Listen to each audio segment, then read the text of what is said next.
Osawatomie, the city of history and promise, or at least that's what the sign says on the way into town.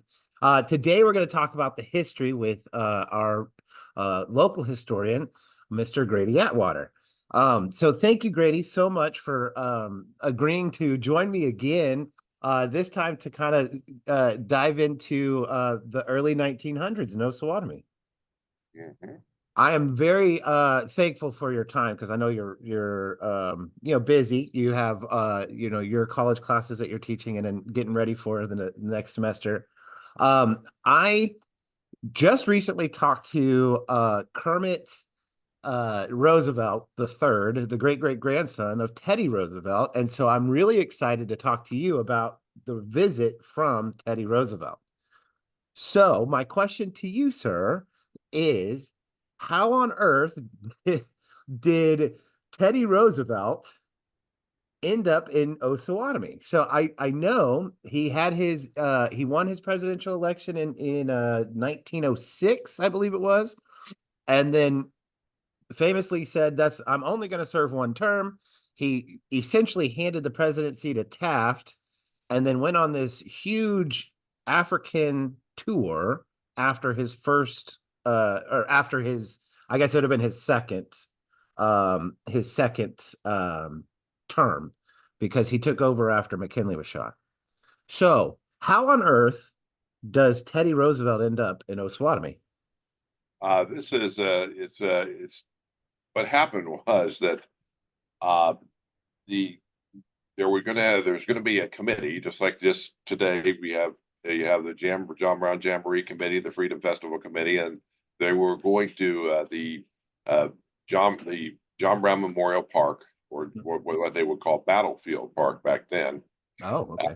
was going to be dedicated, and they had, of course, a committee, and L.L. Olds, who was the leader who was one of the members of the committee, and he had found out that Theodore Roosevelt was likely to be in Kansas because he was going to be visiting William Allen White in Emporia. And so being he said came to the conclusion, he says, all he can say is no, because the train's going to be going right by here. So Right. why not? So, what he did was he got a hold of the governor at the time, Governor Stubbs, I believe was his name. Right. And he got a hold of the governor of Kansas, Yeah. got a hold of Gifford Pinochet, and uh, the who was Roosevelt's assistant, Oh. and he had been kicked out of the Taft administration for insubordination, and he I could was, and so through a roundabout way, they got the telegram to him, and Roosevelt had been in Africa, and here's Pinochet sitting at the dock with a whole bunch of paperwork. And he gets off the ship, he starts going through there, and he goes, well, I'm going to be in Kansas anyway, and I want to deliver the new nationalism speech, and announce what my presidency is going to be. So I might as well do it in Osawatomie at the dedication of the John Brown Memorial Park. wow. And so they came back with a very short telegraph that absolutely shocked everyone in Osawatomie. Yes, Wow. Roosevelt. Now that sent people in a panic because they Right. thought, yeah, we're going to have it was basically going to be mainly a local event at the time, but now it's going to be a national event. I mean, people are going to want to come see this because he's going to make a big speech.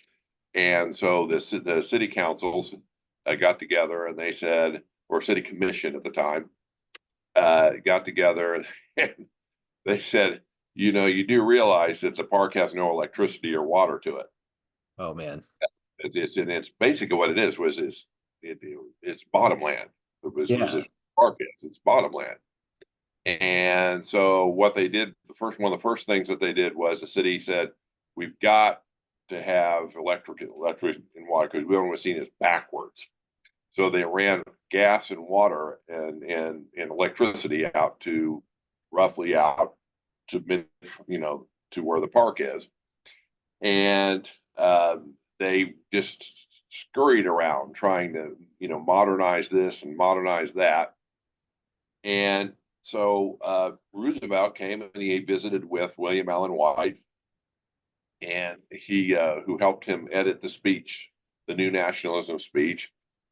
And Roosevelt arrived here in his personal railroad car. Oh, wow. And so he was exhausted. He'd That been, that that has to be like the modern day equivalent to a private jet, right? Like a private plane. it'd be like a private jet landing at, say, up in Kansas City. Right. And, it was basically, it had all the comforts of home. Yeah. And so he was exhausted. But what had happened was, around when he pulled in, there were around 15,000 people that had come into town. Good And the gracious. reason you had 15,000 people was, first of all, Roosevelt was extremely popular. Right. And the other reason is that the Missouri Pacific Railroad, sensing a way to make money, advertised it like all up and down the line. And I mean, they were running trains in and just packing the town. Wow. And in Miami County as a whole, for instance, there were of course, the hotels filled up, and there were taxi cab companies from Paola making a mint, driving people back and forth between Paola and Osawatomie and Ottawa. And there were people and they were just packing the town. And you had people, and they're sitting around. It's August, it's hot. They're here to see Roosevelt, and they're just chanting his name, inside and he's exhausted. And he says, God, can I just rest? He says, no, just go out and say something, because there's basically a mob forming out there. Right. So he went out there, and if you go down into downtown Osawatomie and you see the mural with him on the back waving and smiling and making a short remark, that's why he did it, just to pacify the crowd. Sure. Well, what happened the next day was they took him to the state hospital. They had a parade, and I mean, it was like they brought in troops Wait, from. wait. So he came in the night before? Yeah, that it was the day. Yeah, So he came in so he spent the night in Osawatomie on his train. on his train. Yes. Uh-huh. Wow. That's And really neat. I thought he just came in, hopped off the train, gave his speech, hopped on and bailed. That's really oh fast. no, he did not. Wow. What happened was that then they had a big dinner for him at the Osawatomie State Hospital. Sure. He was supposed to visit the museum, the Adair cabin, but he didn't have time. Much like Obama, that's history. It's like twice on that one. He didn't Right. have time, to do that.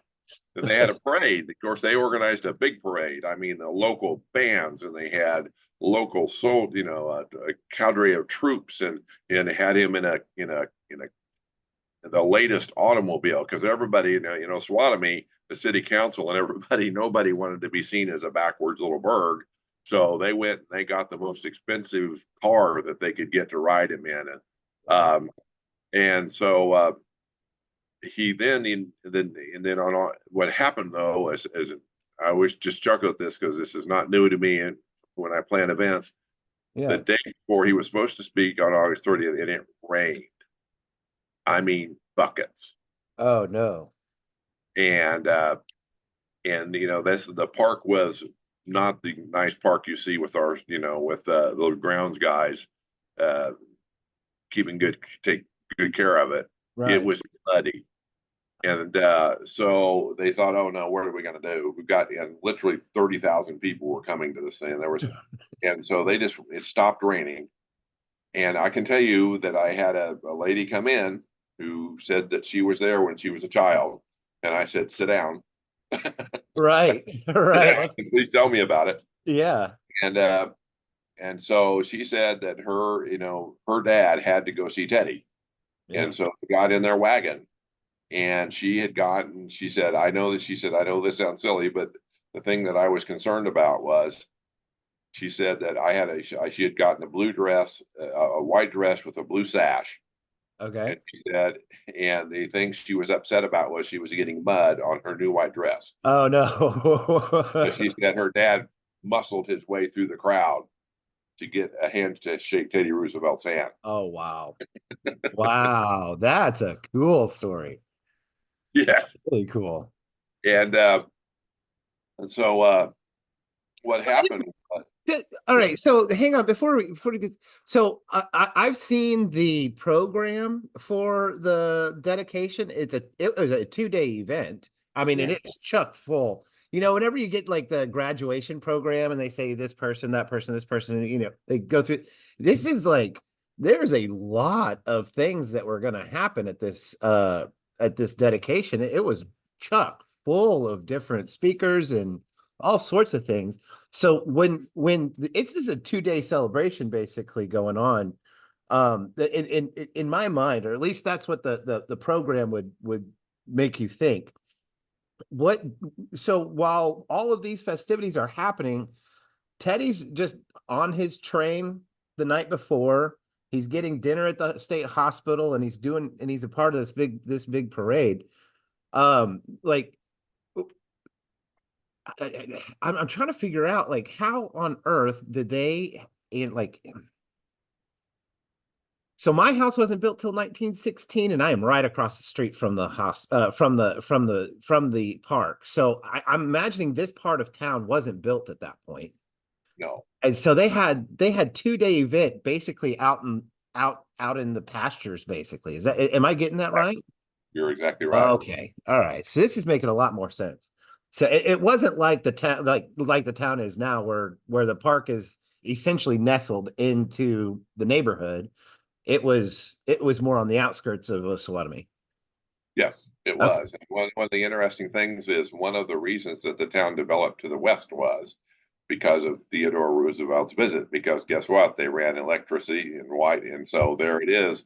So you've got electricity and water and gas to the west of town and to the west end of town. And guess what? Now you can build a house there because Right. they were out there.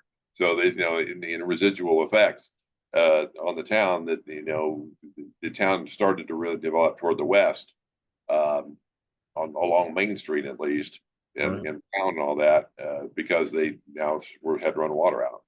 That makes so much more sense. Well, that's a humongous impact because it feels like it doubles the size of the city basically.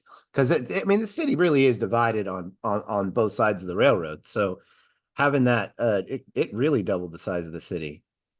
Oh, That's it did double the size of the city. And it brought Osawatomie international and national, and even today, put in national speech. Osawatomie is splattered all over it, right, right, and uh, that speech is one of the main reasons that President Obama came in 2011. They were reading it. They said, a lot of your stands are similar to his stands. Why don't you go to Osawatomie? right. That's And so, amazing. so it was one of those things that had a big uh, effect on our town's development. Yeah. No, that I think is probably the neatest part for me because you kind of often wonder why did they choose to go this way or do this or it never occurred to me that the town ended at the railroad. They did. It ended at the railroad tracks. Right. The house that J.B. Remington built was essentially out in the edge of town, Yeah. and he was, it was a big house, and his view was when he walked out on his front porch was countryside more or less. You're talking about the big white house right on the Big, corner? yeah, the big by the big no the across from well, this is going to show my age. West School, Okay. Swinson Elementary, Old Swinson Elementary. Across from that was essentially out in the country. Oh wow. Okay. Okay, that makes sense. And that's that 3 story building Three off of. story house of somebody hopefully is going to be preserved. Yeah, and then I can tell they've been working on it a lot over the last 6 to 8 months. All right, so Exactly. Teddy's in town. It's been raining. The park is absolutely muddy, and there's 30,000 people descending on Osawatomie. Yes. Hmm. So what happened was that he got up. There were preliminary speakers. They had the dedication. There was a part where the Women's Relief Corps, the Grand Army of the Republic, was handed the ownership of the park over to the state of Kansas, i.e., Historical Society. And there were other speakers before, but of course Teddy Roosevelt was the big act. Yeah. And before that, somebody had much today. Now, Teddy Roosevelt was about 5'5", 5'6", average height for a man at the time. Right. And they had built a rather substantial stage for everyone to sit on, and they'd put a railings because they didn't want anyone to fall off. Sure. And it was up here on the hill where the John Brown Museum is roughly. And someone says a horror realized that the railing went up to about his chest. Oh no. Oh no. So they ran home and got their kitchen table. Somebody on the committee, as an event planner for the, I can relate to. Oh no, what are we gonna do? And they got Right. the kitchen table, and he gave the speech. And what as he was giving the speech, what he would finish a page of the new nationalism speech, and he would wad it up and throw it down. And I just only hope that somebody was sitting there going, "I'm taking those home." Right. Right. Oh my goodness. And so and he would do a speech wadded up, the page, and he would wad it up. Now, did 30,000 people hear every word that he said? Well, no. Probably maybe the people in front because he had a high shrill voice. Yeah. And you didn't have speakers. You didn't have like kind of a Grateful Dead wall of sound behind him or anything like that. Uh, No, and no PA system there for him. no PA system, just him talking to. And it was just the fact that he was there. Right. And um, he gave the speech, and then and now of course the speech had some people liked it like any speech, and some people disagreed with it. It was considered to be socialism by some people, and so it was progressivism by some others. Right. Uh, but what he was doing was he was running for president, Right. and he Had he chose. announced at that point? I did had he announced before the Osawatomie speech that he was going to run for president? And Yeah, he was running for president. Yeah, and okay, this really this is where he stated his this is my platform. He did gotcha. basically did a platform speech, Yes. Okay. and uh, and so what's interesting is that's one reason Obama chose to come here because he was doing a platform speech. He says, let's go into this red state and let's do and I'll just state my platform like he Right. did. Yeah. And so it's really interesting that we not only yes, John Brown's important, but it's not the only thing that ever happened here. Right. We've had a lot of other very important things that happened here that have put us on the national historic map. Yeah. I mean, obviously the three biggest events really on the grounds that we're at. I'm at the high school, you're at the John Brown Park. So I mean, we're like 200 yards away from each other as we speak. But on this ground, I mean, there was the Battle of Osawatomie happened here, like most literally right here. Yeah, right here. I always tell people that you'd literally have to take out the west side of town if I had just to have the whole battlefield. I don't Right. think it's enough for that. Uh,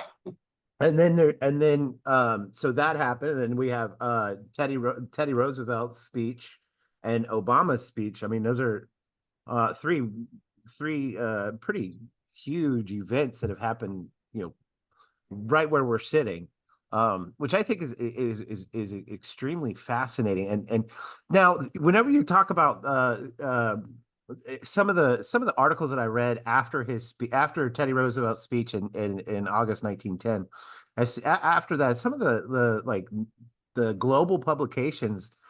I mean, you could like there were people calling it communism and all sorts of very um interesting take just like viewpoints on the speech itself.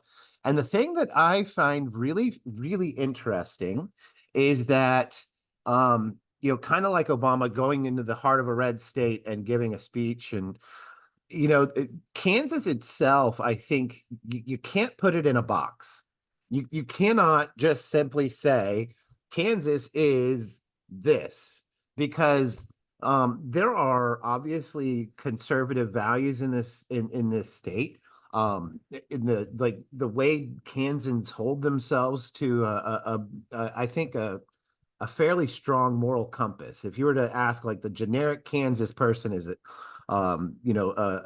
somebody who takes care of their neighbors, somebody who looks out for each other, somebody who has a lot of pride in being an American, and in general quite courteous people and family oriented. I would say those are some of the core values of Kansans. There's a lot of conservative views in this state, but there's also some really progressive views in this state. There have been some extraordinarily interesting things that happen in the state of Kansas.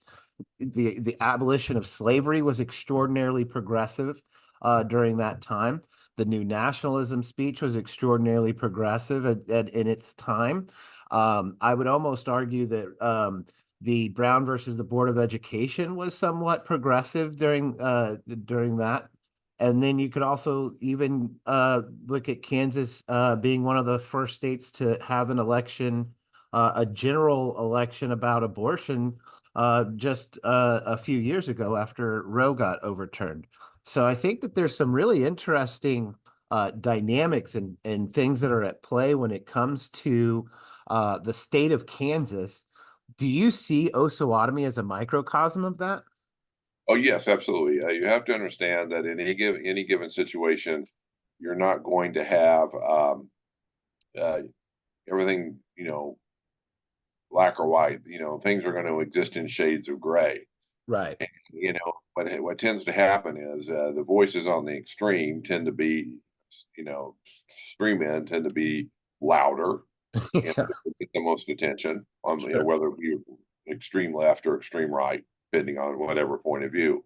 But I think if you is a logical inference to say that in Kansas you have uh, voices that span the spectrum, the political and social spectrum.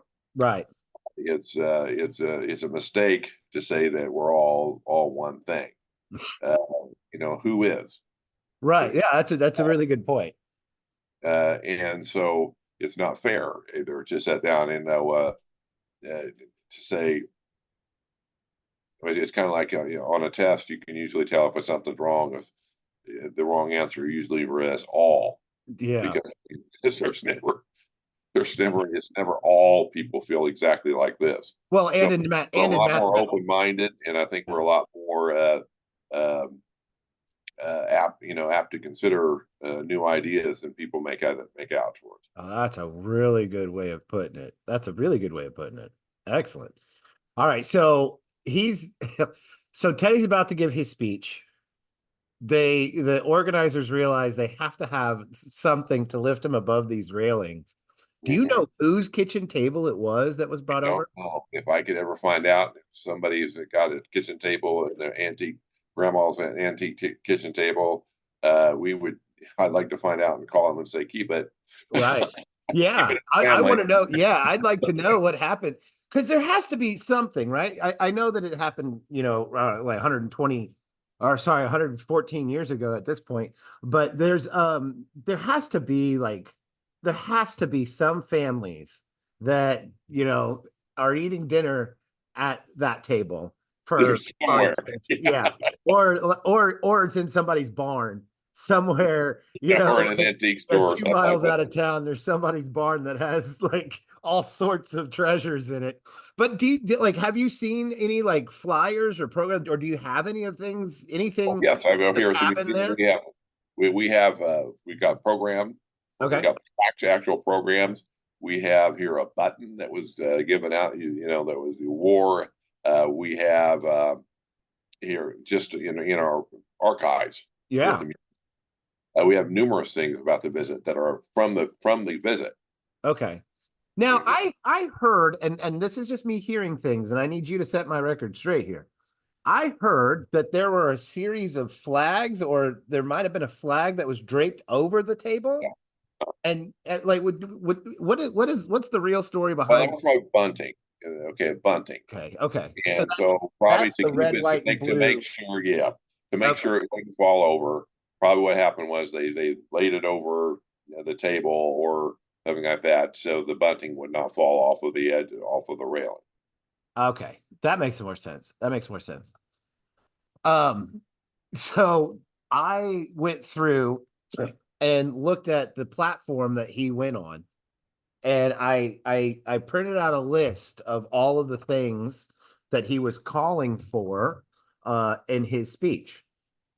Um, I'm looking at what 1, 2, 3, 4, 5, 6, 7, 8, 9, 10, 11, 12, 34. So 15 different things that he was calling for that were seen as radical or even communist at the time in 1910. And only one of those things didn't even come to fruition. So he was calling for a national health service, and that didn't happen. But he wanted social insurance to provide for the elderly. So he was calling for Social Security at that speech. Mhm. Limited injunctions on strikes. I don't know about that one in particular, but I believe he helped the unions and the working and the unions. I know he was trying to help them. A minimum wage law for women. I didn't know that women didn't have a minimum wage. I figured it was just a blanketed minimum wage is minimum wage. I didn't know it was particular to men or women. No, women very often would be paid. Okay, the idea, the cultural bias toward women was that first of all they were working to get either what's called pin money, uh, you know, uh, just extra money for the family. Okay, So, and they weren't supporting a family, which was not true because there were single mothers back then too. sure. And so, what it would they so the prejudice is that we can pay women less because they're not supporting a family. There's the old line that a man needs a job more than you do because Mm, he's supporting a family. makes sense. They Uh, would, an 8 hour work day, mhm. an 8 hour work day, which I think is I think that's that to me is interesting because that's you put in an 8 hour shift or whatever it might be. That 40 hour work week. It's kind of shaped from this. A federal securities commission. So that's the SEC, right? The Uh, farm relief, which absolutely have to have that. mhm. Farmers compensation. Oh, sorry, workers compensation. So he started work. Like he was pushing for workman's comp and inheritance tax. Now I think that one was really fascinating to me because he came from money. Like he Mhm. got a lot of money from his dad. Uh, why do you think he was wanting an inheritance tax? I mean, he was Well, from a wealthy what family. the reason that he wanted inheritance tax was that he was a, aware of the fact that you had this that that was a form of income coming in, Okay. and in terms of so he was for he was his what he was backing was something called the square deal, is what Right. this we called this, Right. and the square deal was everybody pays their way, Mm, okay. and so an inheritance tax was a wealthy person's way of paying their way. Okay. And he said he also asked to have a constitutional amendment to allow a federal income tax, uh, which we all pay. So we could kind of blame Teddy for that. What a Yes. bar, Teddy. And then electoral reform. He wanted women's suffrage, direct election of senators, which happened, and primary elections for state and federal nomination. I think I mean, for this idea in my mind, I'm really naive to the politics of 1910, but in my mind, he's proposing things that are really going to start shaping what we today consider to be norms. Hmm. Exactly, and that's one reason why that speech and the fact, Osawatomie is so still famous. I have visitors come to the cabin, want to know where the speech was. I say, well, you're standing here because Right. this is about where the top of the hill where the scaffold was. Sure.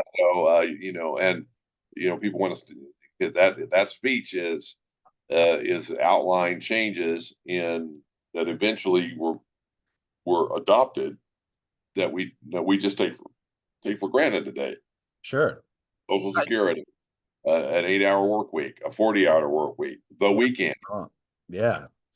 I think the idea of just like a lot of that stuff, I feel like shaped the modern America that we're in.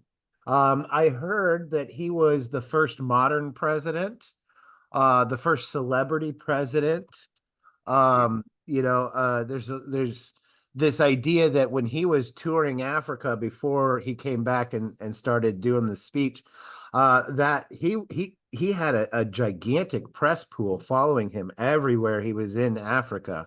And I almost think about like that's got to be kind of like what Taylor Swift is going through today. So in my mind, I'm thinking, yeah, if Taylor Swift were to do like an intimate park set with her, like doing like a little concert in the park here, right? Like it would just absolutely blow everybody's mind. And at the same time, I could imagine this town wanting to provide something that makes that shows the world that we're not backwards. So I could absolutely see all of those things in play. Oh, that's really, really fascinating. So after his speech is over, what happens? Does he just hop on his train and leave right then, or Well, he did. stay an He extra did day? have meetings shook, and then he had to. He moved on. Yes, so the speech was a highlight, and he moved on. Yes. Yeah. Wow. So adding this half of the town was a humongous impact. What other impacts do you think Teddy Roosevelt's visit and speech had on our community? First of all, what it did was it helped to put even more than the John Brown related history, even more than that. It put us in an international light. Mm. Uh, when I'm not exaggerating when I say Osawatomie has internationally and nationally and international history. We absolutely do. Uh, and it's for a community where the world changed Yeah. and the culture changed, American culture changed, and uh, I tell every group that comes through here, every school group, that you should be very, very proud that you are from Osawatomie or live in Osawatomie because you live in a town that has the world changed. The Kansas Republican Party was organized here in Osawatomie. Mhm. Uh, we came that close to having another president. Well, before he was president, Abraham Lincoln come. They Oh invited yeah. him to come but he couldn't because he had another engagement. That was the only reason he didn't come to organize the Kansas Republican Party. Uh, so yeah, that would be cool. Three, Yeah, I've seen this pictures of Lincoln in Atchison. I know he was up there in Atchison and Leavenworth, but I didn't know there was an opportunity for him to get here too. Wow. and they wrote a letter. They invited him to come down, and he was, going to be. And he said, "No, I'm sorry, I've got this other. I can't make it down there." And uh, you know, uh, so, but we are an important community, Yeah. historically. Well, okay. So this podcast, this idea of talking with everybody, this has been my way of engaging the community and learning more about the community. I spoke with Kermit Roosevelt III, right? Teddy Roosevelt's great grandson. And I explained to him that the park is currently like on a short list of getting approved for national park status. And then I realized and corrected it's going to be a national historic site. Uh, Hmm. and so talking to Kermit Roosevelt, I said, how neat would it be if you came to dedicate the park. Came That to would be pretty dedicate. cool. I think so too. So he actually is on board.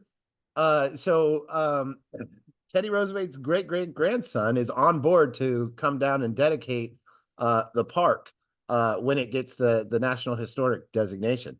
Oh, that would be pretty cool. I think If that would be really neat. you A nice little bow to put on to put on, but it's also, to me, I think I would be ignorant to think that it's the end of the story. I Mhm. honestly, especially with the idea that Obama came, 10, 12 years ago, just this idea that we're not done. Oh no. I genuinely feel as though this town, there's something on the other side, right? So there's been some just major things that have come through this town, and shifts and viewpoints and ideas that have happened here, that I get this sense that it's not over yet. It's not done. There's no completion to the story. I feel like there's more to be told, and what's really, it's crazy to think, but there's something that's happening or will happen here, that happen that kind of shifts again. Mhm. I don't know what that makes sense to you, but that I feel like that story's yet to be told. Absolutely. There's and we are a progressive community that is we're willing to embrace change. Literally from the beginning, we were willing to embrace change. For instance, we were willing to welcome African Americans into the community.